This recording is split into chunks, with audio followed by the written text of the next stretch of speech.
des finances publiques au titre des années 2019, 2020, 2021, 2022, 2023 et une partie de 2024. Le gouvernement, comme nous tous nous l'avons vu, a fini de faire sa conférence de presse. Et comme on s'y attendait, il s'est continuellement permis de se défausser sur le régime précédent. D'ailleurs, il s'agit pour nous d'un disque raillé, tellement les complaintes et les tentatives de justification de la chronique d'un échec annoncé se multiplient depuis le 2 avril 2024. À la lecture du rapport, plusieurs observations s'imposent au sujet de cette nouvelle machination politicienne, dont la seule volonté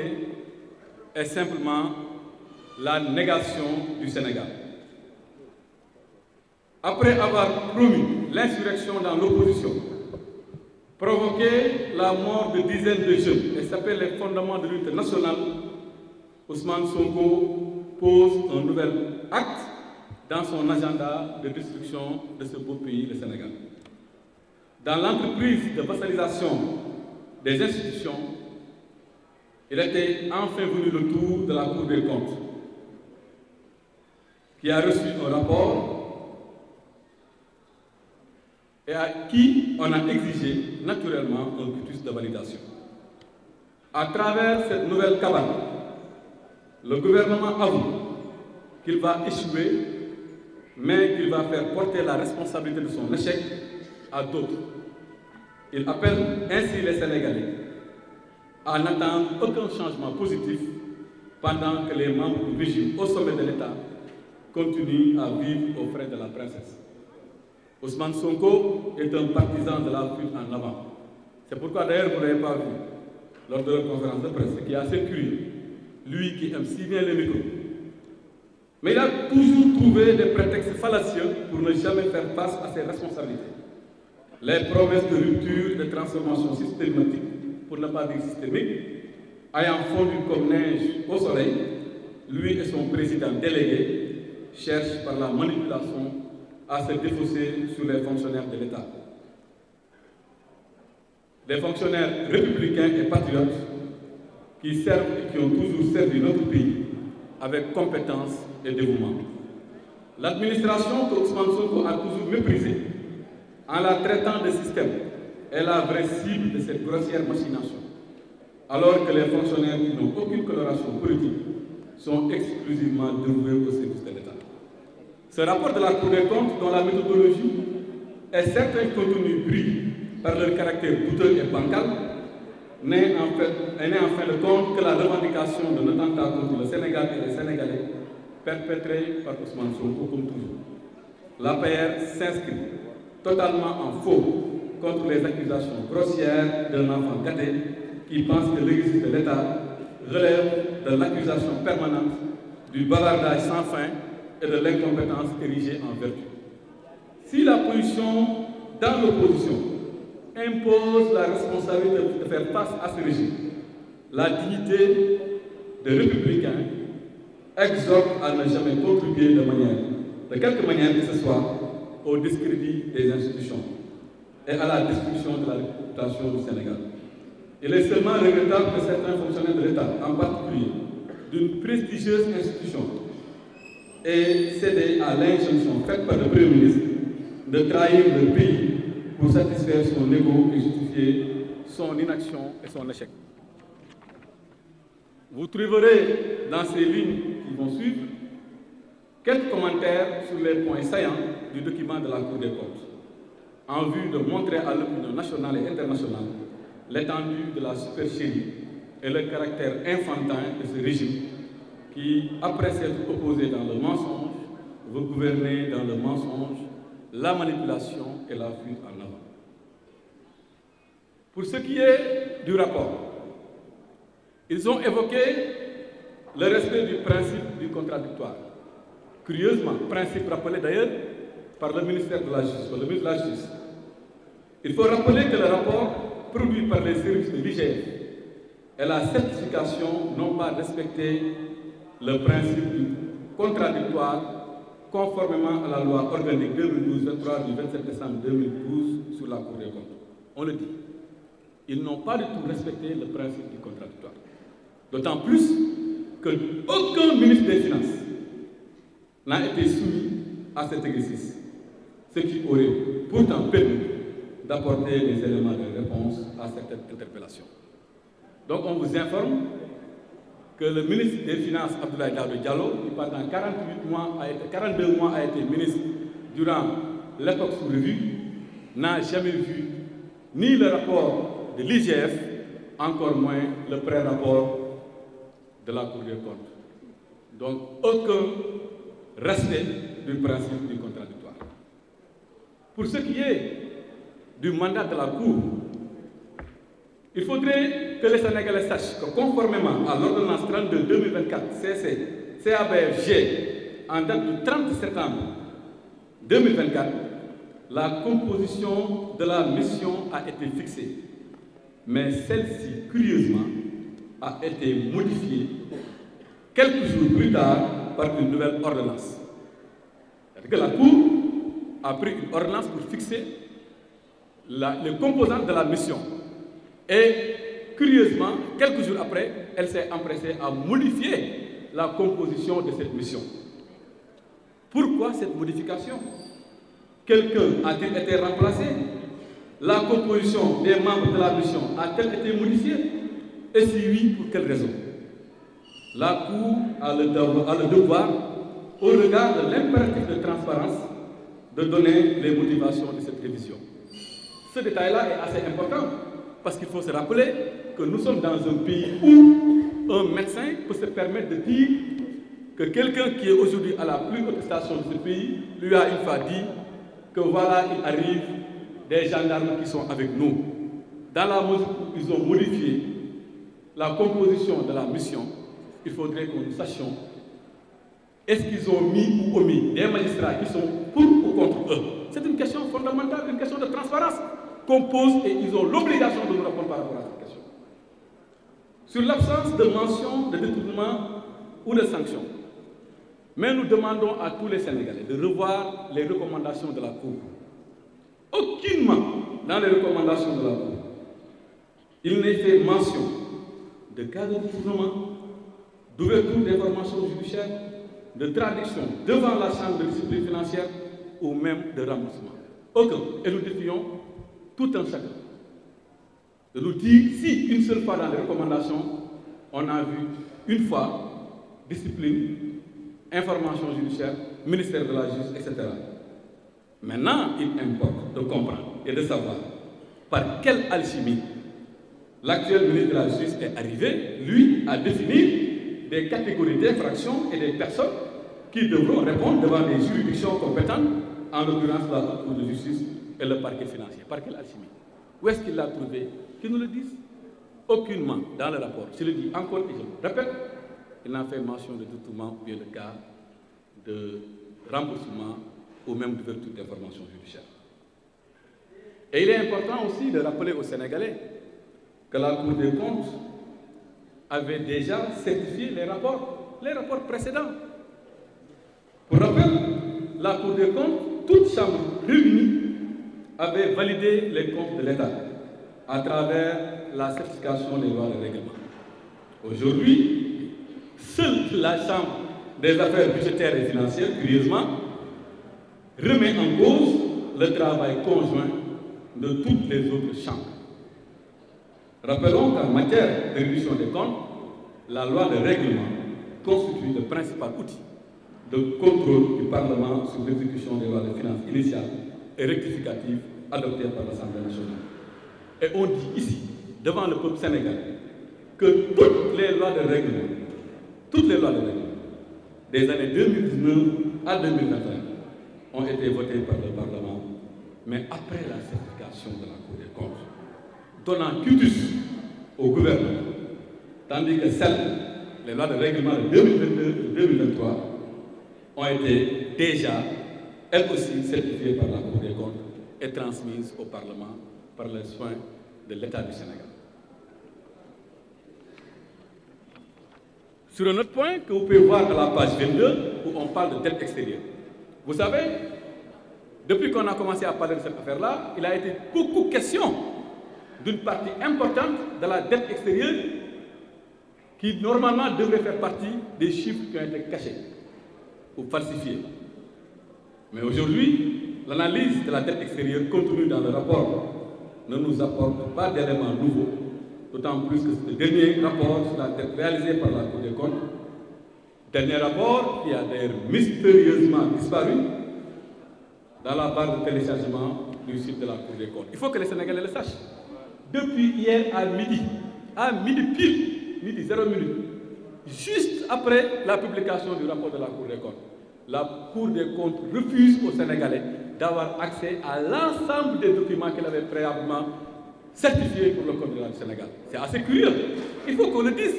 C'est assez curieux. Pourquoi ils refusent aux Sénégalais de voir les autres rapports qui ont été certifiés par la Cour des comptes? Par de machine ou volonté manifeste de vouloir cacher des choses aux Sénégalais, c'est assez douteux et nous interpellons la Cour. Et nous continuons à l'interpeller. Et nous le mettons à défi. Et nous lui disons que les Sénégalais n'accepteront maintenant jamais de voir ce site enfin disponible une semaine après que les Sénégalais soient déjà intoxiqués. Maintenant, il y a une chose importante que la Cour a dit et qu'eux, ils ne diront jamais. Ils ne diront jamais. Et nous, nous le disons. Allez à la page 10, à la page 15 et à la page 23 du rapport. À la page 10, à la page 15 et à la page 23 du rapport. Vous allez voir que le rapport élaboré et adopté par la Chambre des affaires administratives, budgétaires et financières de la Cour des comptes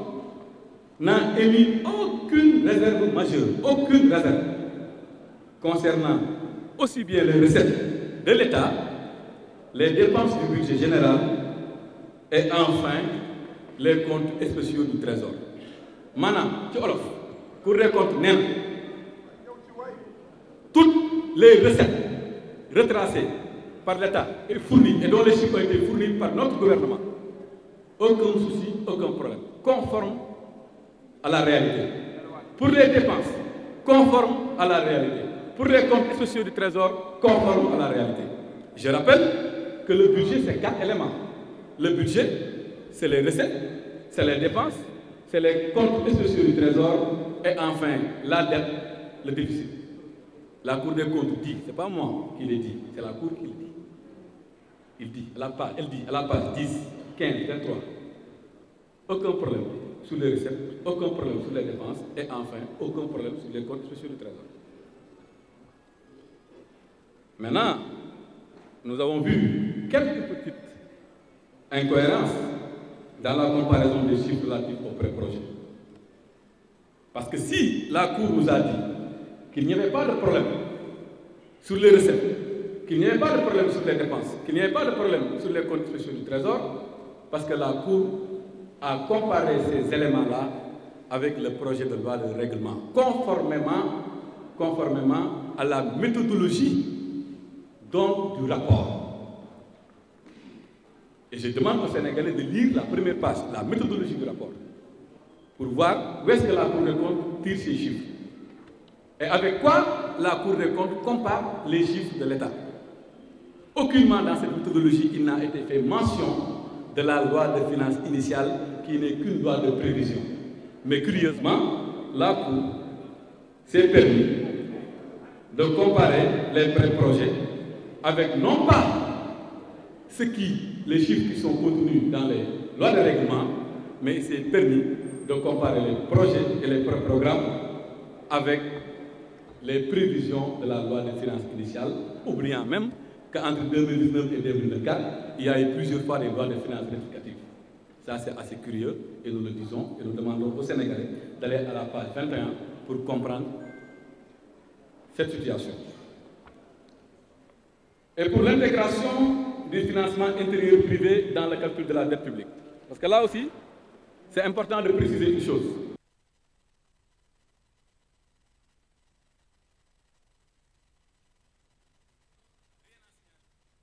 Maintenant, comparons avec la dette. Et je dis ici que pour la dette et toute toute la dette bilatérale et multilatérale, les chiffres que nous avions donnés étaient conformes à la réalité. Madame, si vous regardez le rapport, vous avez beaucoup de dettes qui France doit concerner. Naturellement, comme on l'avait dit auparavant, la BCEAO sera interpellée. Mais comme ils savent que ils n'ont pas voulu parler de ça. Et même pour la dette intérieure, composée d'obligations de trésor et de bons du trésor, ils n'en ont pas parlé. Et eux-mêmes, ils nous ont dit que les chiffres étaient conformes. Mais ils ont préféré nous parler du financement intérieur privé. Et là, on le dit, en l'absence de griefs pertinents sur les chiffres de la dette publique, le nouveau gouvernement a simplement cherché à y intégrer le financement intérieur privé et ses mécanismes de facilitation qui ne sont en réalité que des instruments de gestion de la trésorerie et non des dettes publiques. En langage clair, toute cette littérature autour des prêts contractés auprès des banques commerciales, en vérité, ce ne sont pas des éléments de la dette publique. Pour rappel, la dette publique est constituée de deux composantes. La dette intérieure consistant en l'émission de titres au sein des marchés financiers régionaux et la dette extérieure. Donc il y a un problème à ce niveau. J'y reviendrai de manière beaucoup plus détaillée. Maintenant, sur les immeubles de l'État, ils ont parlé d'immeubles de l'État, allant même jusqu'à dire que le building administratif aurait été vendu. Comme rappelé dans le dernier paragraphe de la page 34 du rapport, j'invite les Sénégalais, par rapport à cette question, d'aller à la page 34 et de lire et refuser qu'on leur force les choses en les balançant simplement un tableau. Il y a le tableau, mais avant le tableau, il y a toute une littérature de la Cour des comptes qui a expliqué ce qu'il y en est par rapport à cette question. Je dis bien que ces biens ont été vendus à la SOGEPA. Comme que nous savons que ces militants, ils savent que nous sommes ak si nous sommes SOGEPA, nous avons une société générale pacifienne, nous avons une société privée. La SOGEPA est la société de gestion des patrimoines de l'État, détenue exclusivement par l'État. Et c'est la loi qui crée la SOGEPA, la loi 2022-36 du 22 novembre 2022, qui permet à l'État, à son article 4, que les gens peuvent voir, aller sur Google, télécharger la loi 2022-36 du 22 novembre 2022, aller à l'article 4 de la loi qui dit qu'il est permis à l'État de faire un transfert à la SOGEPA par cession ou à titre gratuit ou onéreux. État mooy jaay mooy jënd olof ne lan ginaar ak i tuujam ak i nenam borom ginaar moom État moo jël jox SOGEPA ku moom SOGEPA État ku moom immeuble building SOGEPA kon ku moom building ku moom building ku moom building c'est clair État moom building te article 4 dafa expliquer dinaa si ñëwaat en wolof mu gën a leer. Maintenant, pour ce qui est de la qualité du rapport du nouveau gouvernement, est-ce que les Sénégalais savent que même ce nouveau gouvernement a été épinglé pour falsification de chiffres par la Cour des comptes? Et je le dis plusieurs fois dans le rapport, la Cour des comptes a dit, ministère des Finances, vos chiffres ne sont pas conformes à la réglementation, vos chiffres ne sont pas conformes à la loi de règlement. Parfois même, curieusement, il est avoué, j'ai pas où le ministère des Finances, on a dit à l'IGF que tes chiffres ne sont même pas conformes aux chiffres produits par le Trésor, qui est une entité du ministère des Finances. Madame Trésor avec le ministère des Finances, avec IGF, nous sommes le ministère des Finances. IGF wax lii, Trésor wax lële. Dinaa leen jox ay pages yu leer ngeen gis ko. Pour ce qui est de l'encours de la dette de l'administration centrale, et je vous donne des cas allez à la page 26 vous allez lire nee nañ leen seen chiffre bi baaxul ñoom seen bopp xanaa ñoom dañoo falsifié wala leen dal moo ñu dal njuumte wala ñàkk xam wala falsifié à la page 26 allez lire man xam nga ñun APR doomu président Macky Sall ñu su lay wax buñ la ne barki démb am na kenn ku ma wax ñun dañu naan demal page 26 tu verras que la Cour dit mais monsieur il y a 81,29 milliards di nga wàññi ci li règlement waxoon soo demee ci règlement bi lu ñu am foofu moo ëpp ñoom li ñu proposé ne loolu fa am mu ne ko déedéet yow da nga wàññi yow da ngay nëbb 81,29 milliards donc suñuy wut ay nëbbkat nañ ko wét ci ñoom dinaa si ñëwaat et ça aussi c'est le cas pour ce qui est des disponibilités bancaires donc dinaa si ñëw de manière beaucoup plus ample mais aussi la garantie et enfin l'engagement de l'État.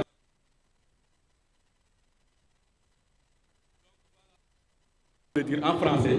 et je vais conclure et résumer en wolof. léegi nag il faut que sénégalais yi xam ñun lu tax ñuy génn di wax ndax soo waxee ñu ne comme que dañu wax ne dañ leen di topp ci yoon dañ leen di waaj a jàpp ñoom ñëpp dañoo jëfur dañoo jóg taxaw Ousmane Sonko ñun dañuy wax non pas parce que dañu ragal wala dañu tiit dañuy wax parce que ñetti affaire moo am bu njëkk bi mooy président Macky Sall la ñu yàq deram ñu àndoon ak moom mu liggéey bu réew ci réew mi ñëpp gis ko ñëpp seede ko mu nekk à l'international di toj àdduna comme lu ko xale yi di waxee di dem fi ñu mënul dem ñoom di dugg foo xam ne suñ fa duggee dañ naan mbokk yi fan ak yaay kan président di fa dugg lu ko neexee ñooñu nañ ko yàq deram comme que mu ngi dugg fu ñu mën a dugg nañ yàq deram su ko defee dootul jarati dara fu mu demati rek ñu ne ko oui bonjour monsieur celui qui falsifie les chiffres ñun ni nga xam ne ñoo nekk ay ndawam ñu ne duñu nangu loolu c'est pas parce que amatul décret bu mu ñu jox c'est pas parce que amatul responsabilité bu mu ñu jox moo tax ñu daw res moo tax ñu jóg taxaw pour défendre le ñoom liñ bëgg mooy saa yoo waxatee rek waxu TER BRT ñu ne BRT beeg TER bi dugal nañ ci N milliards waaye si lañ profité pour sàcc N milliards pour gàkkal suñu liggéey ci réew mi te liggéey bi nag ñoo ko liggéey mu métti lool ñu sonn lool sama gars yaa ngi nii nelawuñu chaque jour ñu doon liggéey ñu liggéey ko 12 ans nga bëgg ko gàkkal loolu moo tax ñuy gaas loolu moo tax ñu génn ragaluñu bu mujj bi nag te ngeen may ma nopp ma wax lu gën a tax ñu siy wax mooy dañoo gàkkal ak góor muy nab si yàlla ci Moustapha Ba ñu mën a témoigner ci moom jàmbaar mën a témoigner ci moom liggéey ñun suñu bopp ñu bokk nag moom gouvernement xam pression yam doon daj Moustapha daanaka café la doon dundee liggéey mu métti lool mu bëgg Sénégal ñun ñii ministres yi su la jeunesse bi sonalee wala consul yi sonal la wala gendarmerie militaire yi sonal la wala waa intérieur sonal la nga dem fëgg ci dënnam fëgg ci buntam ne ko gaawal gaaw dël mu solution pour Sénégalais yaa ngi jooy mu yàgg ñu koo defal en conformité nag avec la loi et en conformité avec le règlement yàlla dogal bu ñuy suli mbir mii mu ngi doon dund di wax ak ñun di échanger ak ñun ñu am fulla ak mat bu toll nii ñu ne ko mais Moustapha li ñuy wax nu mu demee yàlla may ñu bokkoon ci ñi nga xam ne jot nañoo wax li xew suñu toogul nag tey fii leeral lépp naroon na leeral su doon dund tey suñ ko deful duñu ay gor suñ ko deful dinañ ko layoo ak moom Ousmane Sonko na menacé na xuuxalaate na rëppatalaate comme lu ko xale yi di waxee waaye ñun mënuñu tere wax ne li muy jéem a gàkkal gor soosu du dëgg du yoon te dañ ko defaan parce que suñu fekkee ne amuñu si dara sax ñun am suñu diggante jullit ak moroomu jullitam ak lim fi def yëpp mu génn àdduna tweet sax yéene wuñu ko ñu ñëw di yàq deram mais suñuy dund yàgg ànd ak moom dañu war a génn ñu leeral donc sénégalais yi yaakaar ne dañoo ragal ak ay kosam yooyu moo tax ñuy wax lu tax ñuy wax ëpp na loolu te dëgg rek moo tax ñuy wax loolu nag moo tax ñu bëgg partager ak yéen yenn point yoo xam ne dafa nekk ci rapport bi comme ni mu ko waxee ci français dañoo ne rapport soo ko bëggee def da nga war a respecter le principe du contradictoire yaa jël jëloo dañ la war a jox parole nga wax ndax yaa jël wala jëwoo. moo nekkoon ministre des finances sur les sentiments Abdoulaye Daouda Diallo pendant 42 mois gisul rapport IGF gisul rapport Cour des comptes lan moo tax loolu lu tax laaj na ko xalaatam lu tax ministère des finances bii ko Cour des comptes joxee mbir mi ne ko expliquer lu tax jëlul mbir mi jébbal ko Abdoulaye Daouda Diallo mu leeral expliquer kon lu bëri lu ñuy wax tey foofu nu koy gis ci rapport bi mais defuñu ko dañ ko nëbbal répondre yëgul tinul loolu est-ce que principe du contradictoire la loolu def yaa ma neex la maay moom maay rapport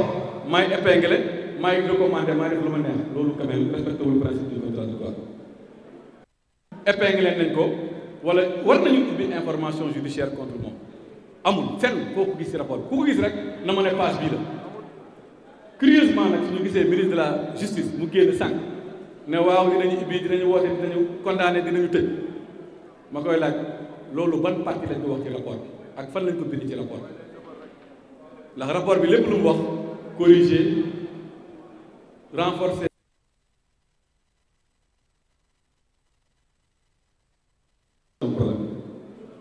beneen bi il faut que sénégalais yi xam ne Cour des comptes bii ñuy wax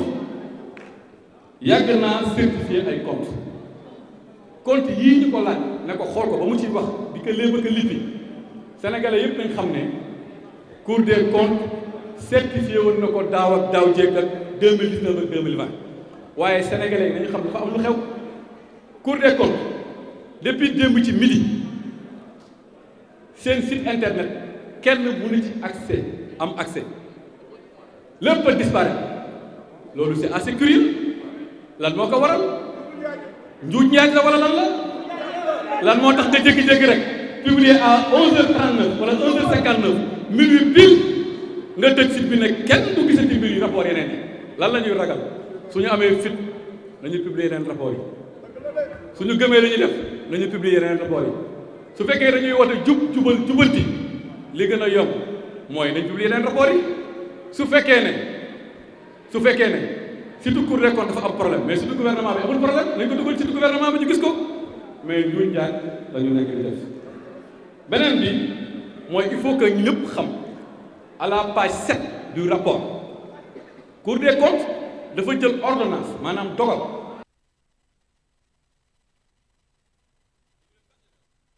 le 30 septembre Cour des comptes dafa jël dogal ne diw bi ak diw bi ak diw bi ak diw bi laa tànn pour ñu def mission ñëpp na bisi après Cour des comptes changé dogal boobu génnee dugal yokk wàññ may poser nag une question ci réew moo xam ne dégg nañu benn médecin bu génn ne amoon na temps jamono joomaay ci boppam ne ko ñu ngi ñëw waaye am nañ gendarme yu far si ñun moo tax nag lii du détail lu am solo la si ñun il faut que ñu leeral ñu lan moo xew ba Cour des comptes changer la composition de la mission dafa am ku ñu génnee wala ku bëgg ñu génnee ko wala ku ñu dugal te war ci woon bokk su fekkee ne jubal jubanti ak wax rek te yàlla tax ak bëgg leeral ñun samp nañ laaj boobu lan moo waral changement bi ci ñaari ordonnance yi nga xam ne ñoo ngi jël c'est suspect leerul te ñun wóoluwuñu ñu fa def léegi nag day am solo ñu wax Cour des comptes lu mu wax xam nga tey soo jëlee budget ñetti composante la am dafa am lu tudd recette am lu tudd dépense am lu tudd comptes spéciaux du trésor am lu tudd dette publique Cour des comptes moo wax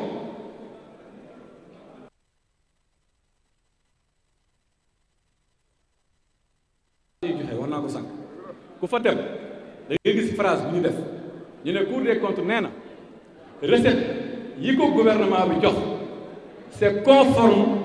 aux chiffres yi ñu gis gongo aucune difficulté sur les recettes wax nañ nag ay problème rattachement ak yooyu mais ku xam comptabilité dëgg xam na ne loolu c'est des dysfonctionnements mineurs ñu laaj Cour des comptes naka am dépense su président Macky Sall yi nu mu fonctionné ñu ne ko dépenses yi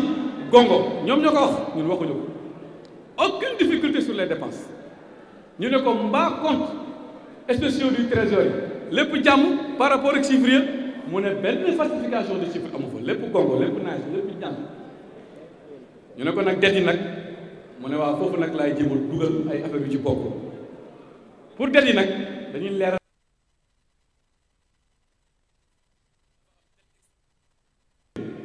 dette extérieure bi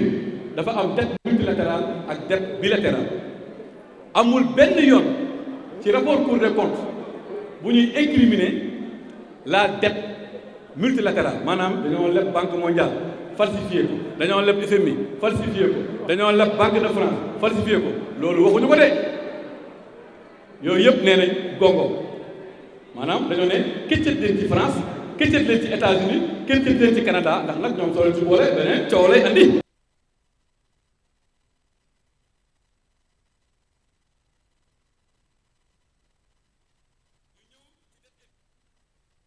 ñu laaj leen lii tax ñu xam dette intérieure muy bon du trésor ak obligation du trésor kon mooy ay avance de trésorerie rek yu mel noonu maanaam état bi leb na 100 milliards mu ngi xaar 100 milliards 100 milliards bi ñëwagul mu dem ci banque bi ne ko gis nga ne sama 100 milliards baa ngi wax ñun ñu ngi leen di laaj di leen poser question ndax nag ci réew mi lañ dëkk ñoom buñ fi ñëwee ba léegi def nañ loolu wala defuñu oui ou non des avances de trésorerie des découvertes oui ou non Sonko ñu ngi lay laaj lan nga financé say élection 20 milliards yi boo ko jëlee da ngaa bëgg mu jub rek waxuñu foo jëlee 20 milliards yi da ngaa dem gis banque yi ñu jox la oui ou non su fekkee loolu la mooy yaa ngi ŋaññi loo xam ne yaa ngi koy def waxuma loolu la de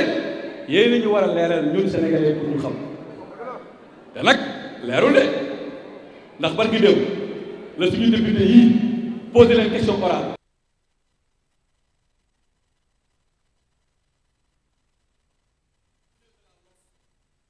à ce que soo jëlee décret d'avance dès la prochaine loi de finance da ko war a ratifier lan moo tax ñu ratifier ay 50 millions ay 20 millions waaye lan moo tax ratifier wuñu 20 milliards yi nga xam ne dañ ko leboon jëmee ko ci élection yi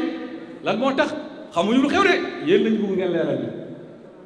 te je pense que su fekkee da ngeen bëgg exercice de transparence foofu ngeen di commencer jour boo leen ñu waxee ne